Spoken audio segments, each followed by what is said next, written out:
আমি জানতে চাই মহিলাদের তালিম করা কি ঠিক?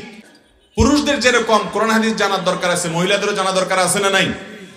অতএব মহিলাদের জন্য কোরআনের তালিমের ব্যবস্থা থাকতে হবে। তবে কোরআন হাদিসের তালিম মহিলাদের জন্য হলে সেটা অবশ্যই হলো আমাদের তত্ত্বাবধানে হবে। মহিলারা সফরের দূরত্বে স্বামী ছাড়া চলে যেতে পারবে না এবং তালিমে বের হয়ে চলে যাবে, সংসারের খোঁজ খবর নিবে না, এরকম হতে পারবে না। এবং স্বামী যদি বাধা দেয় তখন বাসায় থেকে তিনি শিখবেন, তখন আর তার বাসায় বাইরে যাওয়া তার জন্য জায়েজ নাই। বাবা যদি বাধা দেন বাইরে যাওয়া জায়েজ নাই। অনেকে আজকাল ফতোয়া দেয় যে তোমার দিন শেখার জন্য বাপ মা বা স্বামী বাধা দিলে তাদের কথাও শোনা যাবে না।